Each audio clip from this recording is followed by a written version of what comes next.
Every successful craft business that you see today started with just one single handmade piece and the courage to sell it. You don't need a huge budget, neither do you need a fancy studio or even years of experience. What you need is a right roadmap, and that is what I'm going to give you exactly in this video. I am going to walk you step by step how you're going to transform your passion for crafting into a real income stream. Hi, my name is Mavis and I have been a craft entrepreneur for the past 8 years.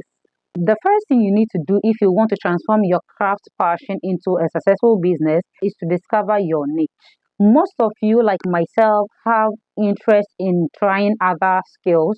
So for me, I do beads, I crochet sometimes, I do a lot of things, even now I sew. But what you need to factor is which of them do you like to do? If you have three, if you have two, definitely there will be one among them that you love to do. You do them without feeling like you're being forced.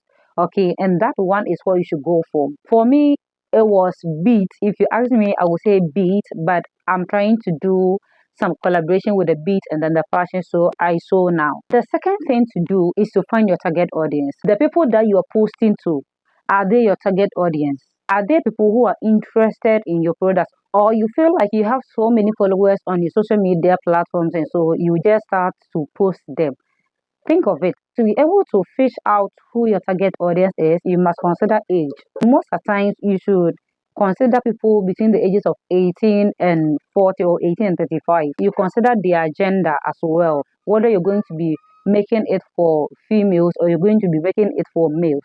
And then you consider the location. Are you going to sell only online or you're going to consider your physical location as well? You should also consider that, and also their style preference. Let me just use beading as an example, okay, because that is what I have much experience in.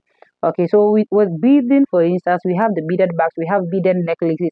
I know one brand that has specialized in only beaded necklaces for a very long time, and she's doing amazing. So you can also specify in just beaded bags, or if you are into sewing, if you're a fashion designer, you can specify in only casual wears, or you can specify only in luxury wears, okay, or in corsetry. You need to know the style preference, the people that you're going to show your business to. Which one do they prefer? Which one do they tend to wear more? Is it luxury dresses or is it African print casuals? You should consider all these things to be able to post your craft to the right audience. The third thing I'm going to talk about is very important, so I will plead with you all to pay attention to it, okay, is pricing. The major problem craft entrepreneurs have or face is pricing their crafts or pricing their handmade products. Most of the time, they just tend to consider only the materials involved and then leave their own labor costs. There are so many things you need to consider when you are pricing your product, especially handmade products. Let me tell you this. The global handmade market is projected to hit over $1 trillion by 2030.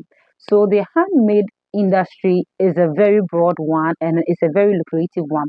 And so you need to be strategic when you want to transform your craft into a business, a thriving one at that. When you are pricing your product, consider the material cost, the labor cost, overhead cost. That is, if you're going to be using electricity. For fashion designers, you should include the zippers, the thread, everything.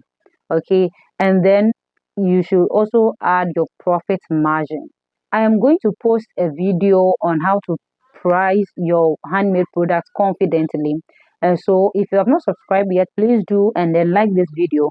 And then when you subscribe, turn on the notification bell so you'll be notified anytime I upload that video. You wouldn't want to underprice your product.